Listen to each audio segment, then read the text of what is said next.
9. Well, mine says It won't let you go live beforehand? no. We are, and in fact, we're live right now. It's insane. We're live right now. Dan, I can go live whenever I want to. I'm just trying to keep everybody on a schedule. That's like my Oh, I see. that's my secret mission. All about control. That's what it is. Got it. It is all about control. All your bays belong to us. Dan, That's right. you're looking sexy in this thumbnail. I gotta say, real sexy. I didn't have any good pictures of you, so I had to go into the interview we did back in January of 2019 when we talked about To the Top, and I gotta say, you move your hands a lot when you talk, so it was really hard. I will keep that in mind now. Thank you. I mean, move them as much as you want, man. This is where my hands are going to be the whole time. I'm just going to. There we go. When you move them, it makes it really hard for me to capture a good image to use on a thumbnail. That's all I have to say. So, It's an action shot. it's an action shot. All right, man. Let's get this show started. Sir.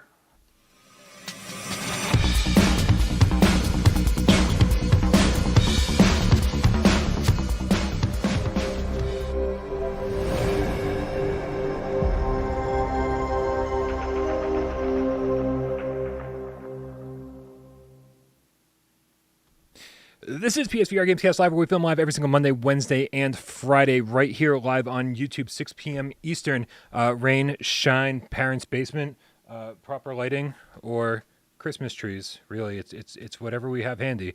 We make it happen. 6 p.m. Eastern, live on YouTube. If you don't like watching it live, that's totally fine. Or if you like watching it with your ears, you can go to podcast services of your choice, where our good friend Jay Meow uploads these things as a podcast, the audio format, every Monday, Wednesday, Friday.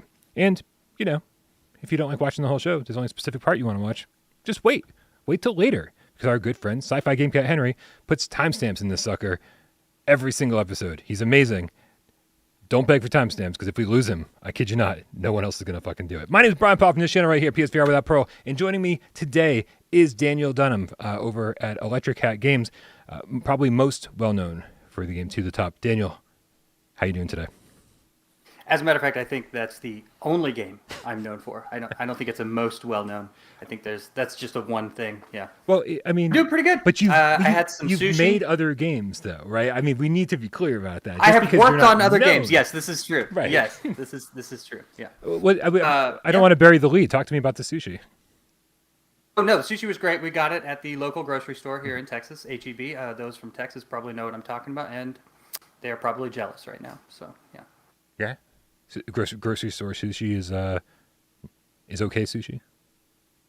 I mean, when they take the the Cheetos and they crumble them up and they put the hot Cheetos on top, yeah, that's the magic in the sushi. Yeah. Nice. Listen, okay, Steve IRE's in the chat. He says Brian's in a spooky basement. Just to give you guys a heads up. I think I said this over on the community tab on YouTube, but in case anybody doesn't know what's going on, I've got some water damage in my apartment.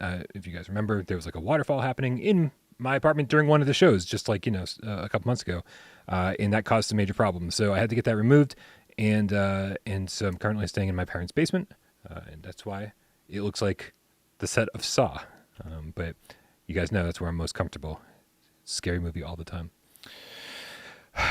Dan, the reason I asked you to come on the show today is because you and I consider you a good friend. We hang out on Discord all the time.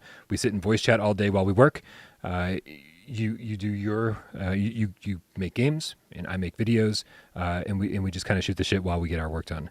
And over the last few months, over the last year, however long it's been, I feel like I've been picking up on little pieces of your life and little pieces of the To the Top story, of the Super Kid story, and a little bit what's going on in your everyday life. And the other day, I kind of stepped back because I don't think you actually get the full picture when you're there every single day, and you kind of like take it in as you go. But then when you step back and you sort of take the whole story in as a whole, suddenly like, wow, there's a very interesting story here, and I was really hoping that you would be interested in hanging out, talking to the cats, and kind of letting everyone know what's going on. But before we talk about what's going on right now, if anybody doesn't know out there about To the Top, because there's definitely some new PSVR gamers out there. There's some new VR gamers out there. People who are hanging out right now who've never even heard of To the Top. What's the elevator pitch, man? Sell this game to the last remaining people who don't own it. To the Top is the best and most bestest. I'm going to use that term, bestest. It's the best VR platformer you can play. There you go. That's it. It's platforming in VR. Yeah. Good. So what do you think of when you think of platforming in VR? Mirror's Edge, Sonic the Hedgehog, Mario? Yes, yes, yes, yes. All of those things in VR. Okay. Nice. And I mean, the reception was pretty incredible. I mean, at least from our perspective, over here without Parole, we loved the game. We gave it a great review. We always talked about it. For a very, very long time. It was in our top 25 list. And as all great games do, eventually it slips out at the very last minute. Right. But that was our perspective over here. That's what we felt about it. In my perception is that it was sort of, if there can be an indie darling of the VR world, that To the Top was certainly a game that would fit under that label. Was it sort of universally loved, or like was Without Parole an outlying scenario? Did it sell well? No, I think that most people that encountered it enjoyed it. Yes. I don't know about universally loved, because there are games out there that are universally loved for sure, right? Like Super Hot is probably universally loved in the VR realm. But yeah, no, it did really well. The reception on it was always very positive. Yeah. Good. Well, it's good to hear. It's a great game. and end of the show. And the show. Right. And scene. Right. Yeah. So, and for most of the game, it was for most of development, you were working at Panic Button. That was not my phone. Where I'm getting a phone call right now. That's not happening. Do you want to take the call? We can take it live on the show. No. Yeah. We'll just, hey, you're live with Dan Dunham and Brian Paul on PSVR Without Parole. Mm-hmm. Yeah. Development was you and Richard Mady. It wasn't just me. Obviously, I think there's credits in the game. I'm sure you've seen them. Right. But overall, would you consider it a two-person dev team, Electric Hat Games, like overall? Yeah, for the most part, it's just Richard and myself. Although when we were in the meat, I guess, of production on To the Top, we had 6 people at that time, and that lasted about, I think it was like 5 months that we had that size, that group working on it. I don't know about full time, because I don't think everybody was really working on that full time. But for a good, for most people there, it was a good chunk of their time. Yeah. All right. So you have this big success. You have To the Top. Everybody seems to love it. I'm assuming it sold pretty well. And for the most part, it was you and Richard. What happens post To the Top? Where does the Electric Hat story take us after that? So the To the Top story was kind of it had a long tail, because we released in 2016. It was 2016 on Steam, and when it initially released, it didn't have multiplayer. It just had leaderboards, and I don't even think it had all the levels in it yet. And then we did a multiplayer update that took me, I think, like 4 months or so to do, and then we did the PlayStation version, which took another, I think that was like 5 or 6 months to do that. So it was like a series of releases that were pretty spread out there for almost a year and a half or so. And what happens after all of that? Like, why? Most people in the chat probably are aware that To the Top is maybe a pseudo sequel, or I don't know if you call it a follow up or a spiritual successor, or maybe you call it a sequel. Super Kit is out on early access right now on Steam, but that was made by just you. Mostly, yeah. Like at the very beginning, so there was kind of a long ideation process there, right? Where Richard and I kind of sat down and decided what we wanted Super Kit to be. Of course, it didn't have the name Super Kit at the time. I think we were just calling it To the Top 2. At one point, like I remember one of the slides that Richard had put together actually says "Platforming Evolved," which I was like, "Oh, I love that! Like that's really cool, Platforming Evolved." But I don't think that stuck. But yeah, but we had put together. He had done like a bunch of like art and environment ideas, and then he got a concept artist to help out, like make some concepts, and then we actually put some slides together and we like pitched it around, looking for a partner or something like that. Um, we never did really land a development partner, and during that time I started spinning up on Unreal Engine 4 because we use Unity for To the Top, and I have used Unreal Engine a lot at my normal day job stuff, right? Just various incarnations. Although I never shipped anything on UE4, everything had been shipped on UE3 previously. So I was like trying to move all the mechanics and everything from To the Top into Unreal Engine, and also we started working on uh, some of the environment art there as well, like the actual 3D art, and stuff like that. And so we spent like probably a year, or maybe even a little bit more than a year, um, working on, working on just that before we even had like a decent prototype. Yeah, so it was quite a while, and then, yeah, and then once, so I was kind of looking at like how we're burning our money, because To the Top had a pretty long tail on it as far as selling the game, because people are constantly coming into VR, and so it's not quite the same. At least I don't think it is, as like a regular console game or something, where you have this huge spike and then it just ducks out, and then after like 2 months you're not selling anymore. It was a very, very long tail of sales, and so. But I was kind of matching that up with how we're burning the money that we had, and stuff like that. And I realized, okay, well, we have to get something put together. So I started pushing to like, okay, we need to, figure out our scope and figure out something that we can get done relatively quickly. And I think, that pressure, I think, got to Richard a little bit, and he was like, it's too much. I need to take a break. And so he was just like, I'm going to take a break. I was like, all right, that's super cool. Yeah, we'll take a break.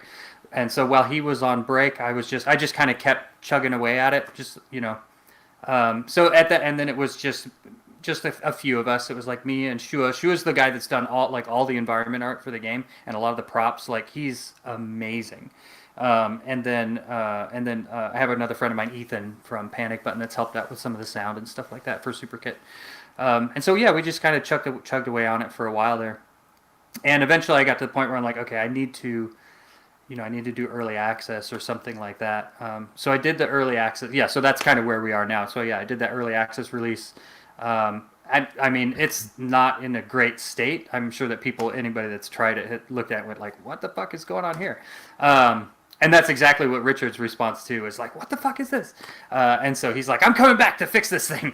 And so that's kind of where we are now. Like, we're trying to so it won't be like, we're not doing it completely from the ground up, but there is like a restructuring of how things are going to go in the game. And that's kind of where we are right now. Yeah. Yeah, the initial reviews have been sort of divisive on early access. What are the complaints? What are people? What's not resonating? Well, with people? I think the big thing is, like, once people get through the first part of the game, they kind of don't know where to go. They get lost, and that's I mean, it's totally my fault. Like, I am not super good at this sort of thing, and so the game doesn't really tell you, hey, now that you've done that, go over here and do these other things. And so some people kind of got stuck in this thing where they're like, oh, I just mess with this console here, and then I just do this over and over again, and that's the whole game. Well, that's not what I was expecting, right? And that's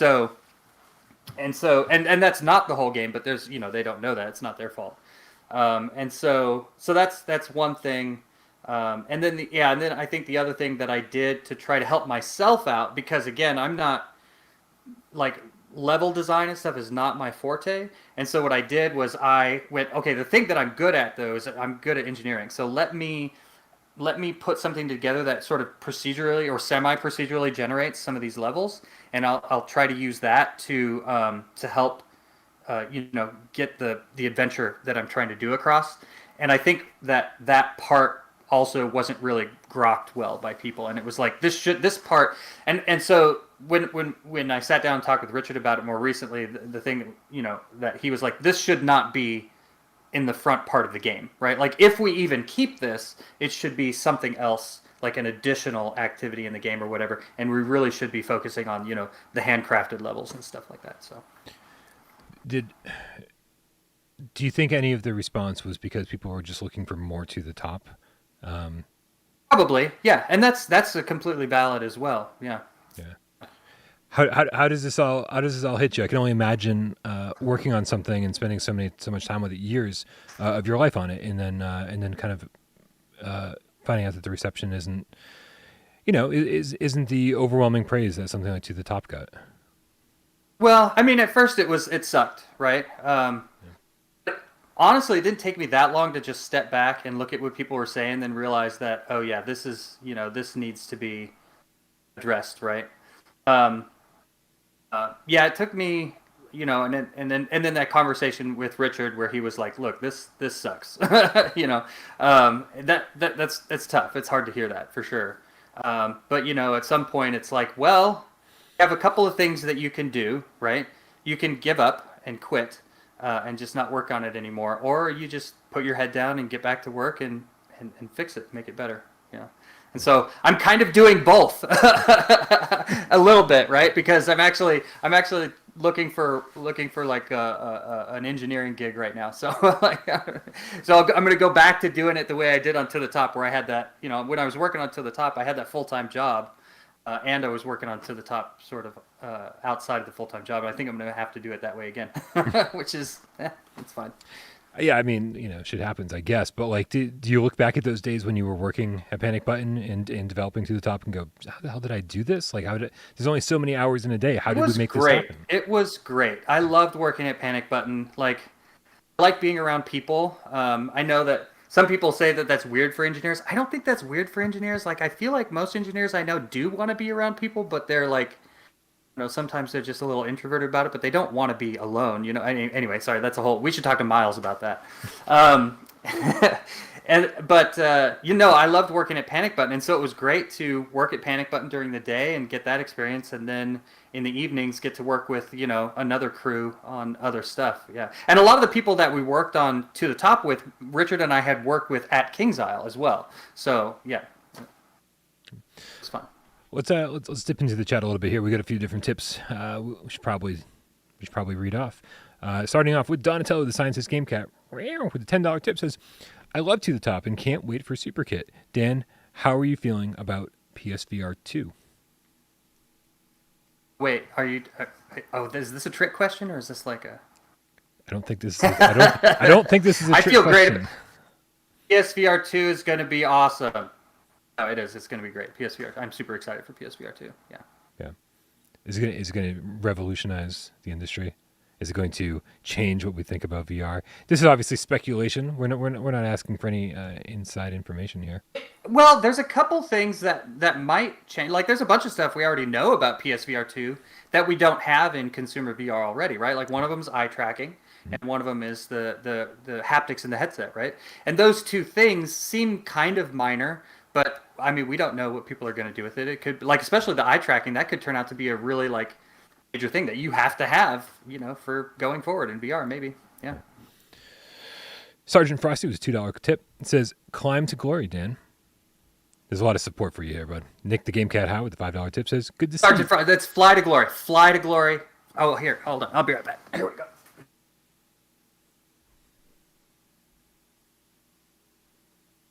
Just for Sergeant Frosty. There we go.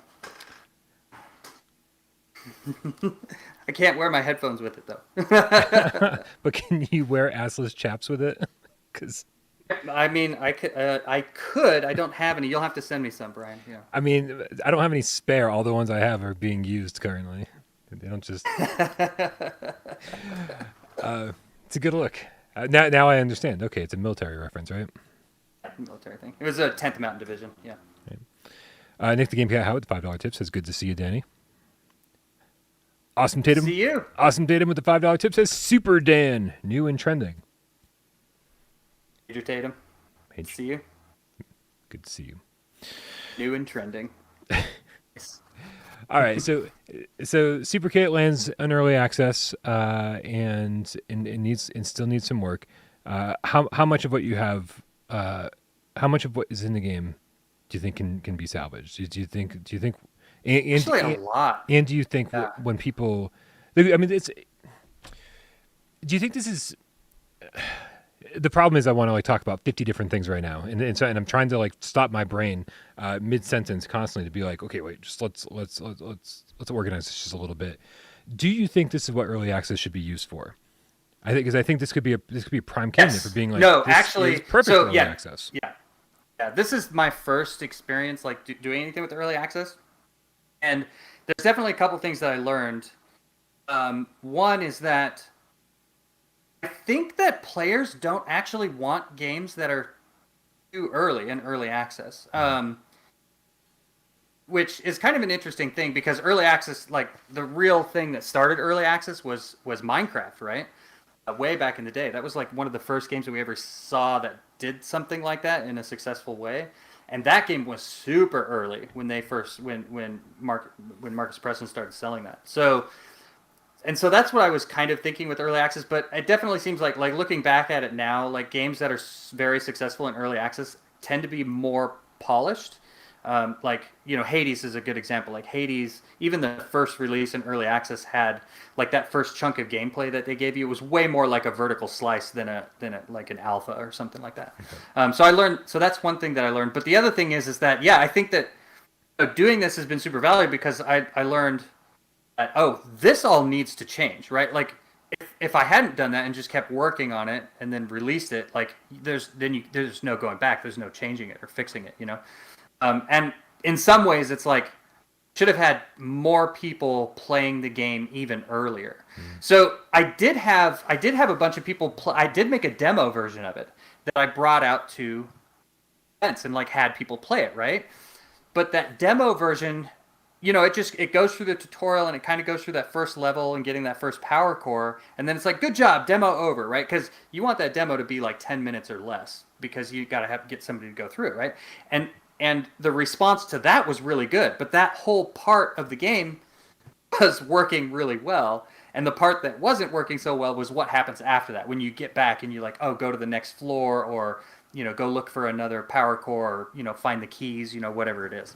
And so it would have been more useful to have more people doing long plays on it earlier, right? Which is that's kind of what's happening in early access, right? You're getting more people doing longer plays on it. But I just didn't have, people playing it for that long. I mean, really, it's just, like I said, it's me, Shua, and Ethan really were working on it at the time. And I think we were the only ones playing it. And then again, when you're developing a game and playing it, you don't play it properly, right? You just shortcut everything to get to the part that you need to work on. So, okay. So what kind of changes are we looking at here? What's the for anyone who has played it in early access on Steam, like how will it play out differently when they finally get the revised version? So a big thing is it's going to feature like the handcrafted levels up front, right? More than the generated levels. And the generated levels might just get cut entirely. That actually hurts because it took me a long time to get that working. But if it has to be cut and it's not working, then we'll cut it. That's fine. I think that there's still use for the generate. I think I can still use that generated level for some interesting stuff. But anyway, that'll be the biggest thing, right? The first, it's going to be It's going to be just the handcrafted levels. Also, getting to the levels is going to be streamlined. So the way I set it up previously, it's kind of like the tower is like this hub level, right? And you're like traversing the tower, going up the tower to get to different levels and stuff. And that's not. It's not bad, but it is a friction point, right? Because if I want to go to the next level, I have to like go over here and blah blah blah. So I think that's going to go away, and we're going to go to more similar to how the original game was, where you're selecting levels at a menu. It'll be something like that.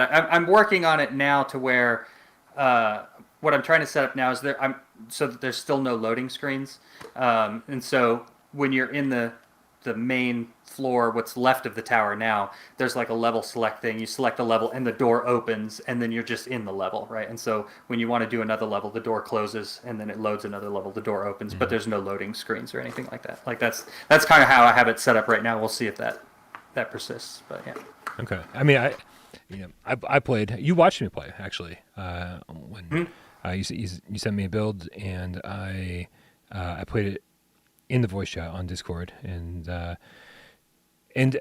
so I felt bad because I couldn't offer any constructive feedback, because when I played To the Top for the first time, I was like, I don't get it, right? It was like, because it's not your traditional locomotion system, and so knowing full well that it took me like a day or two to acclimate to the top, the last thing I wanted to do is be like, I don't get it. I don't get Super Kit, and so I felt like there was definitely something there, and you're on the right track. But I am really, really, really curious to see how this kind of all plays out, and because I didn't understand the tower. I didn't understand where you were supposed to go, and there was some confusing elements for me, but there was also a whole lot of promise, and so if it needs to be like more spelled out for players like me to be like, this is what you need to do next, Brian, figure this shit out. So I'm really interested to see where this all goes, and what these changes will mean for Super Kit. Is there a reason it's called Super Kit and not To the Top 2? Is this all for like search results? Is this all for, or what's So the title. So Richard came up with the name Super Kit, and I really liked it. So the idea is, in the first game, the character that you played as wasn't. It was just you, right? It wasn't a particular person or anything. Yeah. In this game, Kit is the main character, right? Like you're the main protagonist, and so you're Kit. And so it's Super Kit, right? Like Super Mario Brothers or Super Lucky's Tale or whatever. There's always the super whatever. And so we really liked that title, but then at kind of the last minute, I was like, but it doesn't tie into the top, right? If you could just call it To the Top 2, which I think has too much alliteration. I think there's a little bit too much going on there. But yeah, so at kind of the last minute, I was like, okay, what if we just called it Super Kit, subtitled To the Top? And that way, at least there's that connection back. Oh, this is related to the top. Yeah. Okay. Is there time to change it? What's that? Is there time to change it? What do you want to call it? What should we call it? I mean, I think half the people in the chat have already said it. It's like TWO, the top. Right. Yeah. No. That one's come up. Yeah. It's like having a bad name in school. It's like, oh, I've never heard that one before. Right. Seriously. No, it's horrible. Like there's the same thing with I Expect You to Die, right? And everybody's like, oh, it should have been I Expect You to let number 2 die. Right. It's like, man, talk about a confusing way to talk about games. I think, yeah, I don't know. Game titles are because some titles are really good, and some titles it's like, man, why is the title so long? Yeah. I think titles are something that you think a whole lot about leading up to the time you play the game, and then once you've played the game, you never really think about it again. Like it's sort of the same thing with like band names and stuff. Like back in the day when the Pearl Jam's a really dumb name, right? But now it's like you don't think about it. You're like, man, what a fucking cool band, right? Pearl Jam. You say it and you don't even think about it. So if the game is good, it kind of doesn't matter what it's called, except Song in the Smoke. Great game, terrible name. And not because I don't like the name Song in the Smoke, because it's just no one's going to buy a game called Song in the Smoke. They should have called it. We're getting some feedback in the chat now. I see a lot of TWO, the top. Yeah, To the Top 2 wouldn't be terrible. But when you say it, it's just like To the Top 2, To the Top 2. I think the clear answer is what Sushi Roll VR said. To Super, the Kit Top. It just, of course, yes, of course. That's the correct. Yes, this is the correct answer. It rolls right off the tongue. It does. To Super, the Kit Top. The Kit Top. Yeah, that's great. I love it. Yep. To the Top, now with guns. Super to the Top. Super. That was a thing, hard to get. Or no, wait, who said the guns? Oh, it was Brax. Brax, bro. Yeah, that was a thing. There was a To the Top with guns thing that we played around with there for a little while. It was actually pretty cool. Nice. All right. We could talk about guns. That was supposed to be the last GameCast topic, was guns in VR. I don't want to steal Tiff's thunder. She probably had lots of good stuff to say about it. Hopefully we'll get Tiff back soon, and we can have the gun conversation in VR. Dan, I don't want to spill the beans here too much, but I'm going to. Superkit's not the only game you've been working on over the last year or so. What are you talking about? I have no idea what you're talking about. Don't give away my secrets. Come on. There was a dragon in my thumbnail. That's not my dragon. No. That thumbnail, I don't know where that came from. It's not. What is going on with this dragon game? I don't even know what to call it because over the course of the time you were developing this dragon game, it went through a course of the time, the whole 2 weeks or whatever, or how. Here's a little preview of Dan's dragon game. Oh, good! It's going up. Excellent. Yeah, that's great. It's beautiful. So, this was just like. It's beautiful. I think this happened around Global Game Jam time because I didn't do Global Game Jam. I usually do Global Game Jam, and I didn't do Global Game Jam this year. And I was like, kind of want to jam something out, and I was playing this game on the Oculus Quest called Anshar Wars. Mm-hmm. I don't know if anybody knows this game, but I really it's like this really super arcadey flying space game. I'm like, well, what if you did that with dragons? That's it. That's pretty much it. It's like that flight model, but with dragons. And so I tried that, and I was like, this is actually pretty cool. Yeah. I actually wound up kind of working on it for like a couple of weeks, and then it just sits there.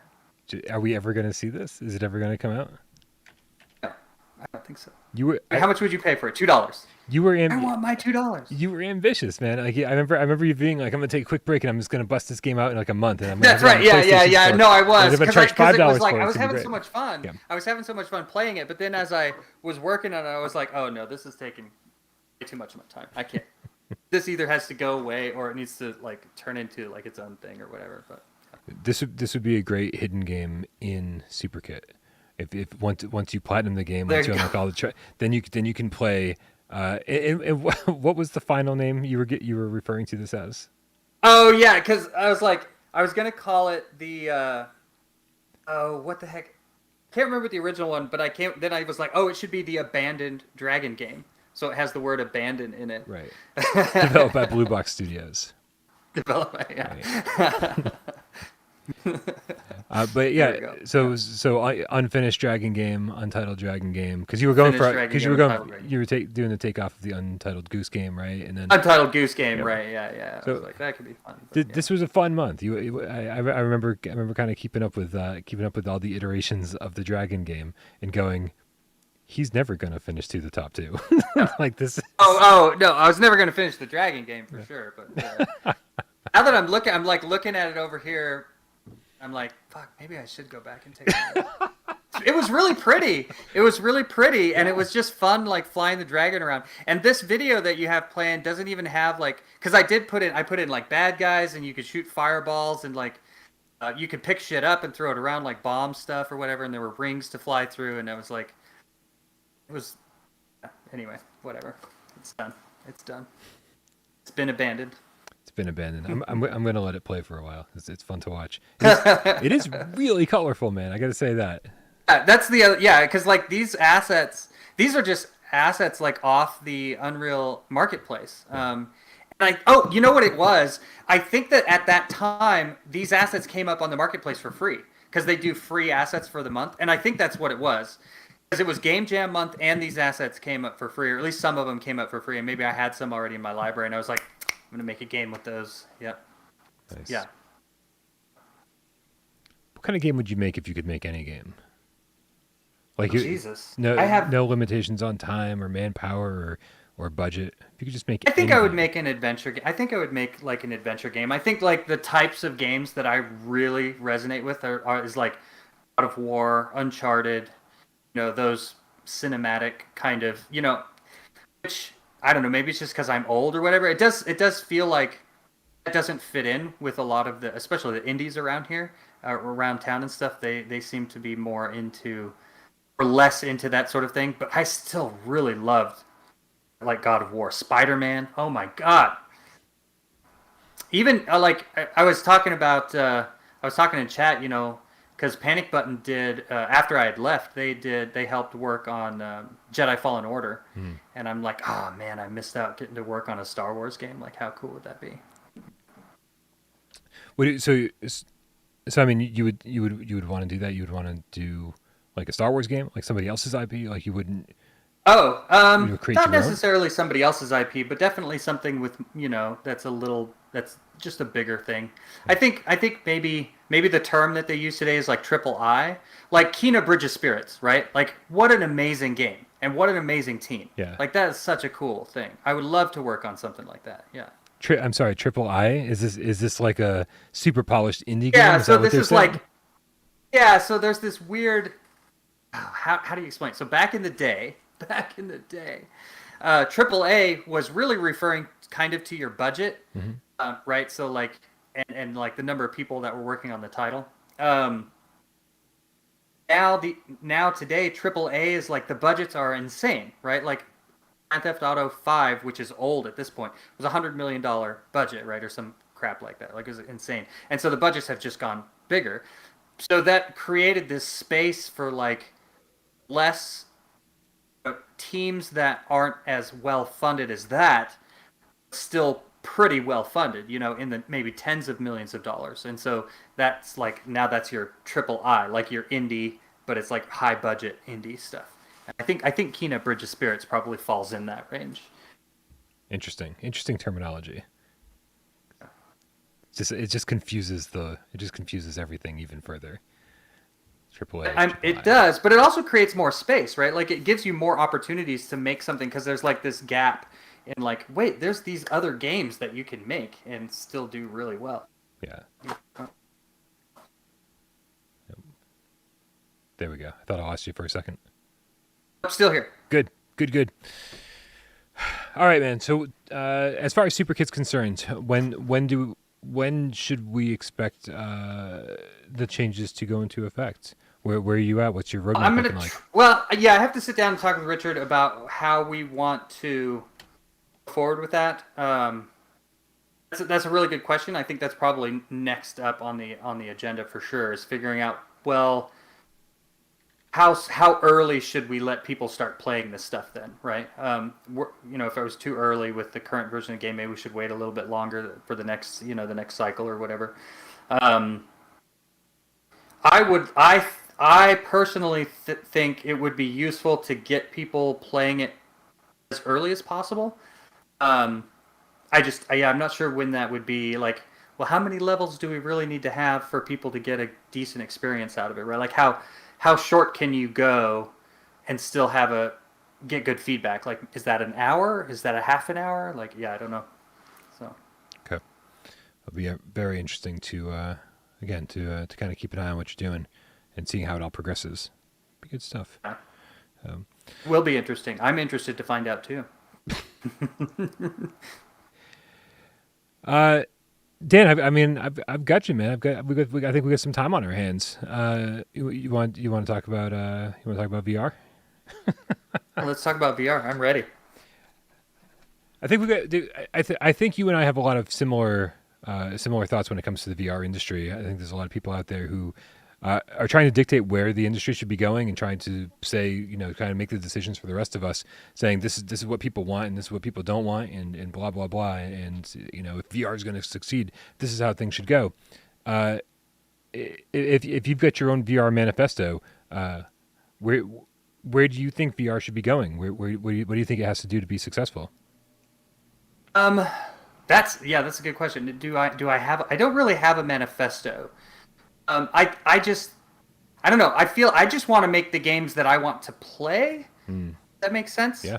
And I understand what you're talking about with some of the rhetoric that some people are saying, and I'm like, yeah, but I don't necessarily want to just play those games in VR. Like, I like those games in VR, but I want those games, and I also want these other games, right? So I think that my manifesto, if you could call it that, would be, I don't think trying to restrict people from making certain things is a good idea. I don't think that telling people, hey, you can't do this, I don't think that's a good idea. You know what I mean? Are you going to get bad results from that? Sure. Have we seen some bad results from like shitty experiments or whatever? Yes. At the end of the day, the people who are playing the games really should be the ones that decide whether or not a thing is good or not, right? Instead of me dictating to the players, hey, this is what you should have. Sure. But does it concern you? I guess when we see the top seller list, and we just saw the most recent. I don't even have it handy, but we just saw the most recent. I like you're looking around. It's probably a concrete floor you're looking at over there.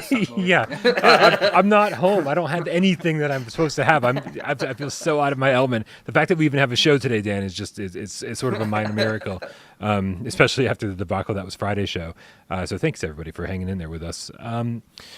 You look at the sales chart, you look at the PlayStation VR sales chart month after month after month, and it's always the same games, and it's always like these smaller games. It's always the smaller experiences, and I don't mean to make to criticize games like Swordsman or Pistol Whip or Beat Saber, but these are games that aren't what you call especially deep, right? They do one thing and they do them really really well, and I think when you have too many games that do that and are too successful, it gets scary, because then a lot of developers start looking at that model and saying, well, this is what people want, and this is the kind of game that the VR game should be, and this is the kind of game that we should be developing if we want to make money.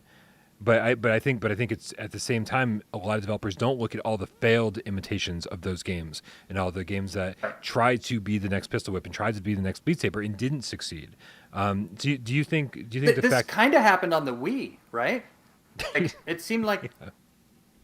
Right, like a lot of, especially there towards the end, a lot of the Wii games were just kind of be imitators of the games that had done well on the platform already. Yeah. And a lot of the games that did do well on the Wii platform were like the sports games, and stuff like that, these smaller games.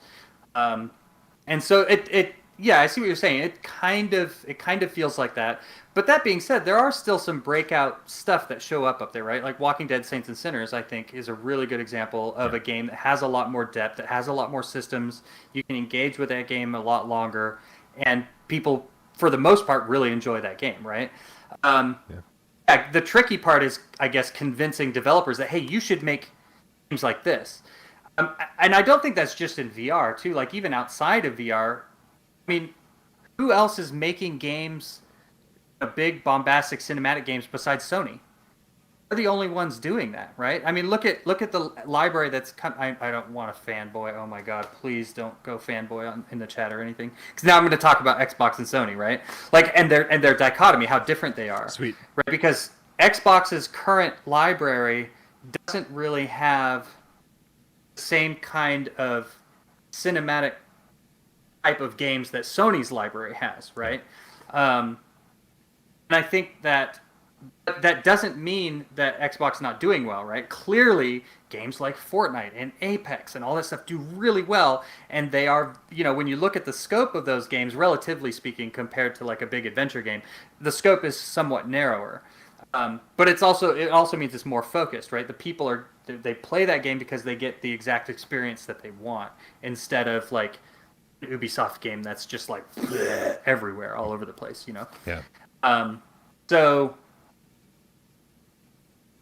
I don't think it's just a VR thing. I think it's kind of reflecting what's going on in the industry anyway. I think that a lot of players do seem to be focusing on more narrowly scoped, narrowly featured games. And I think that's kind of what's happening in VR.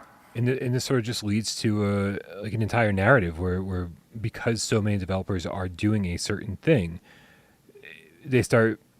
I don't know if it's like a self-fulfilling prophecy where people start saying, well, this is what people want, right? Because if no one's doing it, if no one's doing these bigger, grandiose AAA, whatever you want to call them, games that maybe Sony's more well known for, if no one's doing those, well then there's none of those to sell. And so when you look at the sales charts and you don't see any of those games there, again, self-fulfilling prophecy is like, well, this is what if people aren't buying those because they don't exist, then we shouldn't be making those games. But you can't blame them. Like, look at what happened early on. Even in PlayStation, what happened early on. Like, what were the sales like on the big VR games that they did? The newest big title VR game would probably be Iron Man, right? Like you can still see Iron Man bundles everywhere. How well did that game really sell? You know, I thought it was pretty cool. Like I liked the ideas behind it and the story and like getting into the more comic side of Iron Man and stuff like that. But I don't think that it resonated as well as like Beat Saber or Pistol Whip or Swordsman. You know, yeah. It also had a lot of problems. I mean, in all fairness, right? Like it's Right. Iron Man. Yeah. Iron Man was a whole lot of fun when you were flying around shooting things, and then that was all. I'm just saying that a lot of the studios that have sunk a lot of money into bigger properties have kind of been burned. Yeah. On the Oculus side, you know, outside of PSVR, we have, you know, all the money that got spent on the Insomniac games in VR, right? Did they ever make any of that money back? I doubt it. You know, I mean, I don't know for sure, but you know, Stormland and what was the third-person adventure game that they had? Gosh dang it! It just flew out of my head. Had like mechanics that were really similar to the Last of Us. I'm sorry. Someone in the chat's gonna help me out. Anyway, but I don't think either of those games. I don't think they made their money back on that. Now that was very early in VR. Yes, Edge of Nowhere. There we go. See, I knew somebody in the chat was gonna hook me up. Thanks. It was Tatum. Yeah. But no, and you know, and then they spent all that money with Sansaru as well on, and they did that twice, right? Because they did the sword game. Oh my god, my brain just freaking died on me. Asgard's Wrath. Thank you, Endeavor One. So they did Asgard's Wrath, and then they also did that Marvel game, right? And I don't think that either of those games made their money back. And Asgard's Wrath is an insanely big game. Like, it's crazy big. And then more recently, the Medal of Honor stuff, right? So it's like they keep throwing money at these big games. They're like, this is what people think that they want. They keep asking for, right? So people think they want this, but then nobody's biting on any of that stuff, right? True. But you go to the other side, and Beat Saber, Pistol Whip, Swordsman, or on the PC side, the other sword game over there, the sword Blade and Sorcery. Like, those guys make tons of money. You know, they sell a lot of copies. So, yeah. It's true. It's true. It's lower risk, higher reward. So I guess people are doing what they need to do. Fortunately, I do feel like the tide is going to change. The tide is turning. And we'll see. Feels like it, yeah. I mean, it feels like it because you look at studios like End Dreams, who have Studio Escalation. This is supposed to be their AAA studio. Even the Pistol Whip developers, Cloudhead, who were prior to that known for the Gallery games, which were bigger, more polished. That's another great example because they spent a ton of money making the Gallery, and they got backing from Valve and all that stuff. Right. I don't think it did very well. And then Pistol Whip is just like gangbusters. Right. But you've got to look at them and go, well, then what are they doing? Because they're talking about AAA games next gen. So instead of relying on the thing that's made them a ton of money, they are going back and trying the thing that maybe didn't work out so well financially for them the first time. And so maybe it's less of a financial thing and more of an artistic thing, that all these developers are, that they want to make great games, and that's just like an inherent thing. Like if you are a game designer, you just want to make great games. And I think you can make a game like Pistol Whip, or you can make a game like Beat Saber, and you can be really, really happy that you made something that a lot of people enjoy that's kind of addictive. But are you going to be happy making beat maps for the rest of your life? No, that's something for a different person. That's something that's a different person's job. You're going to want to make something that you're proud of, that you're fulfilling, and game developers generally love playing games, and so I think they want to make a game, just like you said, that they would want to play themselves.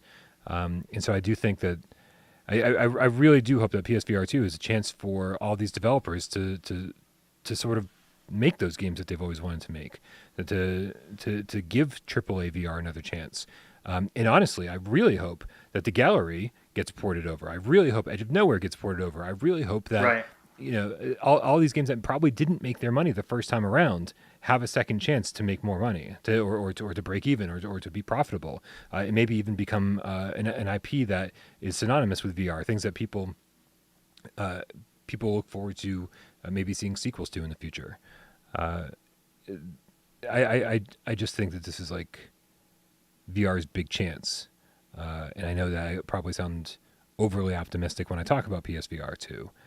but I also think that if PSVR 2 doesn't succeed, we're in a lot of trouble. Yeah, I agree with that. Like, I'm sorry, I got Steve Iyer just said if you listen carefully, you can hear the faint notes of "Goodbye Horses" in the background. Yeah, just Steve's in the chat. Sorry, I just caught that and it threw me off there. But I think that PlayStation VR 2. I don't know if I want to say if it's our last great hope, but there's definitely does feel like there's a shift away from I don't know if games is the right word from Meta Quest. It does seem like they have a different goal in mind than big games for that platform, right? And so and that's a meta thing, right? Like they're always going to follow the data, right? And the data points at the things that we've talked about. So, but Sony is like, no, this is the thing that makes Sony unique, right? Are these kinds of games, and so we're going to do that in VR. But it's got to survive that initial year, right? And it seems like it kind of didn't for PSVR 1, right? Like that initial year, we had some pretty interesting titles and stuff that came out, but sequels never came, It's true. I really, yeah. Well, I'll say, you know what? Something just occurred to me that really pisses me off. Everybody knows how much I love Resident Evil 7. Resident Evil 7 is never shown in that sales chart because it's not a VR game, right? It's a flat screen game that has a VR option to play, and so that's interesting. Okay, I didn't know that excluded it from the chart. Okay. Yeah, and in fact, I'm pretty sure, and please, maybe somebody in the chat will correct me if I'm wrong. They will correct me if I'm wrong. I'm pretty sure that any game that is flat screen with a VR mode is never on the sales chart, and so there's a lot of missing games from that. That would make because No Man's Sky would probably sell a lot of those games. Yeah, absolutely. And so it does make me wonder, especially next gen. We've heard a little bit about Sony's commitment to hybrid games and about making games that are playable on the flat screen, but then when played in VR, they feel like they were built from the ground up for VR. That they need to be included in those sales charts, and especially to when people are looking at those sales charts, trying to figure out what gamers are wanting to play. I don't think Resident Evil 7, enough people understand how many people actually played that game in VR. I think a lot of people did. I think Capcom themselves said, something like 10%? Well, they had some stats, and when you started up the game, it showed how many people played the game in VR, didn't it, for a while? I thought they had some stat that would show up, or maybe it was on their webpage. It was on their something. website. Yeah. How many people... MRI Gamer with the $9.99 tip. As question for Dan, what do you say to those people with the opinion that charging for a game in early access means you are charging people to play test your game? Also, love you, Dan. Thanks, MRI Gamer. Love you too. What do I say? It's kind of a yes and kind of a no. I think that, and this was also what I said earlier about my misunderstanding of early access. I think that successful early access, most of the play testing will be done, at least the base play testing, right? The game that you're going to get in early access isn't going to crash. It's not going to have it shouldn't probably have game-breaking bugs that halt progression or something like that. But at the same time, you are in a way kind of paying to playtest a little bit, right? But it's not just paying to playtest. You're also paying to get the privilege to have input on the direction that the game is going to go going forward. So I think that, yeah. Did I just throw up a gang sign? No, that's not a gang sign. Also, sure. It's the Game Cat Gang. That's the Game Cat Gang sign. Right. Listen, if I ever see any of you out on the street, right, and you don't want to be like, "Hey, Brian Paul, what's up, man?" Because that's how I assume you all talk. Just go, and they'll be like, and then we'll go fucking bust a cap in someone's ass. I don't know about that. That second part, I won't be part. I'll probably walk the other way. But yeah, I'll do the first part. Yeah. Yeah. So I just looked it up. I looked up the over on the game.capcom.com website. 11.1 million people have played I don't know. That's more people than bought PSVR 1. Oh, no, isn't no, it? no, no. This is the grand total. This is the grand total. This is not the VR Oh, okay. users. The VR users, 1.14 million. So 10%. 10.25% of all the players who played Resident Evil 7 have played it in VR. And so basically, when all these developers are out there or anybody's out there, saying, hey, look, we passed 1 million sales on PSVR or in VR. A lot of them are saying in VR, period. And considering that Resident Evil 7 is a PSVR exclusive, that's not something a lot of PSVR games can say, that they've crossed that million unit sales mark. So that's pretty cool. Daykeeper says, I want to clip Brian saying bust a cap in someone's ass. I have a feeling that's I mean, not you got going it. to end Yeah, well. you just got to clip it out. Yeah, Yeah. it's not going to end well. It's good stuff, man. Good stuff. You want to play some 20 questions? Jesus. I'm ready. Yeah? I think. Are you? Well, I hope I can answer your questions. yeah, you've got the easy part. You've picked the game. Okay. Did. The game cats do have a gang sign. We now have a gang sign. Don't tell anybody. We got to keep this gang a secret, right? It's gonna be weird. This the gang sign? That's it, right? Oh. Right. All right. Let me put. I'm sure everybody here knows what we're doing. We're going to play PSVR 20 questions. Dan has picked a PlayStation VR game, and I'm going to have 20 yes or no questions. And with all the help from you guys in the chat, please, I'm going to need all the help I can get. We're going to have 20 yes or no questions to figure out what game he's thinking of. So please, don't just suggest games. Suggest good questions that'll help us get there. I'm going to put 6 minutes up on the clock. Clock up on the counter, the way that Jeremy likes it. I'm going to mark it, set, go. Dan. Does this game support analog sticks? Does. All right. Analog sticks. I'm writing it down with a pen. Old school. Here we go. Is this these developers, have they made any other PSVR games? Yes, I think they did. Ooh. Other games. All right, I'm going to go with Serial Killer, The Vacation Imminent Game Cat. Don't change your name until next week, bud. We'll get to give you a shout out. Does it have multiplayer? Does not have multiplayer. No multiplayer. Interesting. It's not To the Top, guys. just so you know, I didn't pick my own game.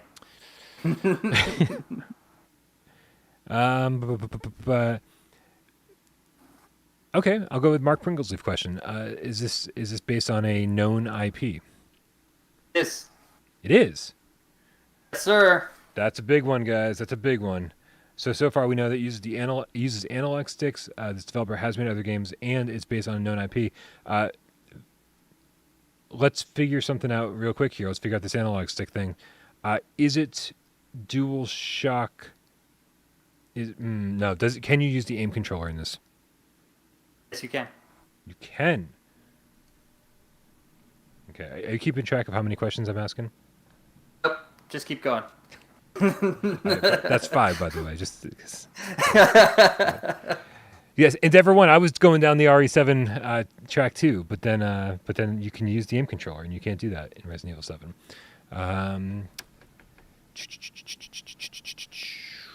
Are you shooting zombies in this game? Yes. Well, I think there are zombies in this game. Yes. Okay.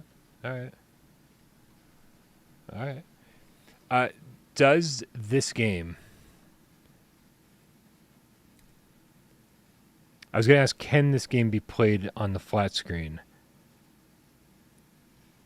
Does this game have a flat screen version? I'll say it that way. Yes. We'll say there's a flat screen. There's a flat screen version. We'll go with that. Yeah. There's a flat screen version. Because if it's what everybody's screaming in the chat, you cannot actually play this game on the flat screen because it's a separate purchase. I see what you're saying. The flat screen version of this game is a separate purchase. Right. It's not. Yeah, you can't just go. I want to play in flat screen mode or whatever. Right. Yeah. Okay. Would you call the art style in this game cell shaded?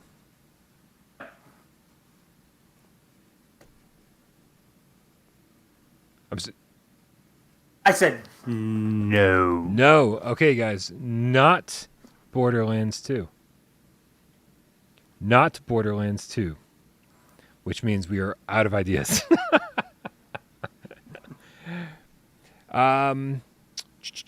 Ooh, that's a good one. Let's see. It's a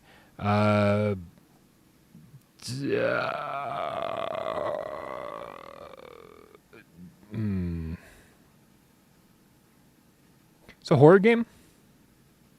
Is a horror game. Is a horror game.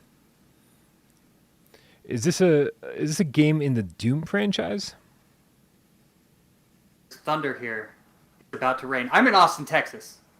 Rain is important right now. I'm very excited. What was your question? I got sidetracked. Is this a game in the Doom franchise? Is a game in the Doom franchise. Well, that narrows it down. Thanks, Philip. It's a horror game.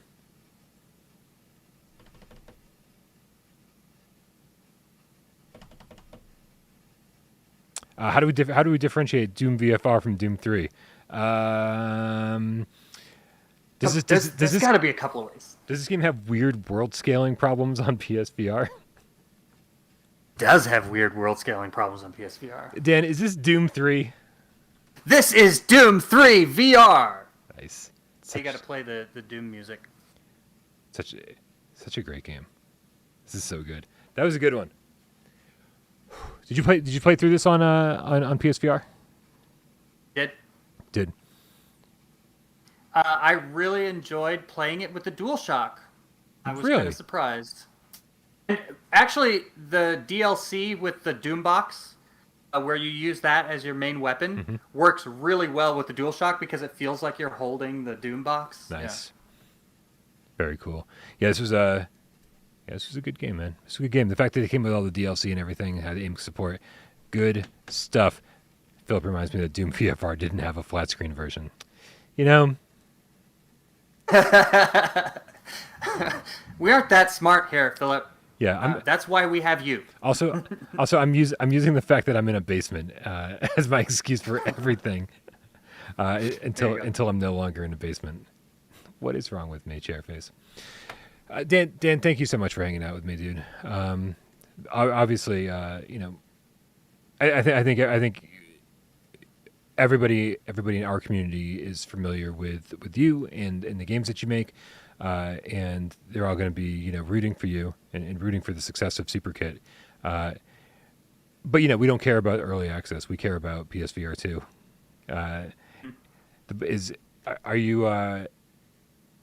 If you can say it, are you planning on being there for the PSVR 2 They launch? told me I am allowed to say that I am developing the game for PSVR 2. Are you planning on I was being told I'm allowed to say that.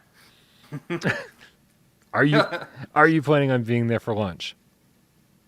Oh, I haven't heard anything about that. Sorry. Okay. I have nothing for you there. All right.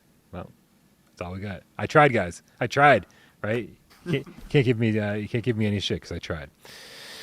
All right. Well, guys, let's get out of here. We're gonna let Dan go play some bingo. Right? That's right. Nice. I kind of want to come with you. Not gonna lie. Sounds like a lot of fun. You should come with me. It would be awesome. Yeah, but I'll be right there. Just give me like 2 days. But yeah, but thanks for everybody for hanging out today. We're just trying to mix it up a little bit. We're trying to make sure, you know, like we've got at least another week or so of potentially some really non-existent news. We've got hopefully we've got an announcement of a Sony showcase happening soon. There's obviously rumors of it happening in August. I would probably guess still September. And so we'll see how that all goes down. But obviously we have Gamescom happening, I think, next week on the 23rd. We'll definitely be streaming that live. The opening night, I think there's some fast travel games that'll be revealed then.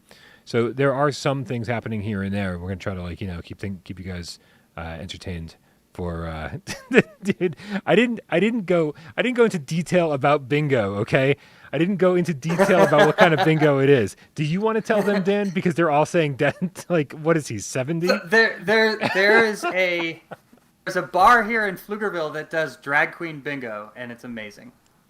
We're gonna go do drag queen bingo. See, doesn't that make it seem a little more youthful? Everyone's like, "Oh, bingo's for people that are 70." I don't know how many 70-year-olds are going to show up. Might at still drag be for queen people who bingo. are 70. So yeah. Maybe, but I think this sort of explains it a little bit better. I mean, we are getting like me and my wife the other day were sitting at our My kitchen table. My wife, we were putting together a puzzle, right? Mm-hmm. We had the news up on her phone. So the news is running, and this is in the middle of the day on like a Tuesday or something, you know. And we're putting this puzzle together, and we're both like rah, rah, rah, rah, rah, rah, rah, complaining about the news. And then I just realized all of a sudden, we're like 60 right now. We're just sitting here complaining about the news, doing a puzzle on our kitchen table, like old people. What's happening right now? I'm not gonna lie, man. It sounds kind of nice. Like I kind of can't wait to be old. Although I'm not too far away, so we'll get there. I'm there. I'm already there. We'll get there. All right, man. Yeah, thanks again, and thanks to everybody for hanging out. We will we'll certainly be, like I said, trying to mix things up as much as possible this week. Send some love to Miles. He's I don't know if he said it earlier in the chat, but he's he's back from tour, and he is sick. He's got COVID. So everyone send some love to Miles because he's the dude, and we don't want our dude sick. Yeah, thank you to everybody who hung out. Thank you to everybody who supports us on Patreon. Thank you to everybody who supported us by donating during the show today. And, dude, all the people, of course, that helped make this channel run. Sci-Fi Game Cat Henry, J Meow, all the moderators out there that make my life so much better each and every day. And, of course, Dan Dunham. We love you guys so very much. Oh, no, don't forget the people out there who sat back and watched the show, didn't say a goddamn word. We know you're out there, too. We love you just as much. Dan, let's get out of here. Go. Let's go. I couldn't think of.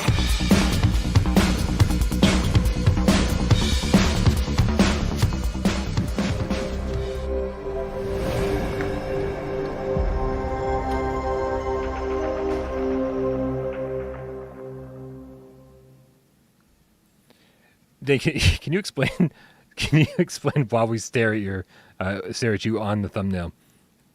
Great. Yeah. Yeah. Can you explain how drag queen bingo works? I mean, it's regular bingo. Yeah. The drag queen calls the bingo. Uh-huh. And if you screw up your bingo card, she gets to spank you on stage. Or he. Whatever their pronouns are. They're different. I didn't realize that. I only realized that recently. Some drag queens prefer he and some drag queens prefer she. Oh, I didn't know that. I have been ignorant all this time. Had no idea. Me way more than you. So ignorant.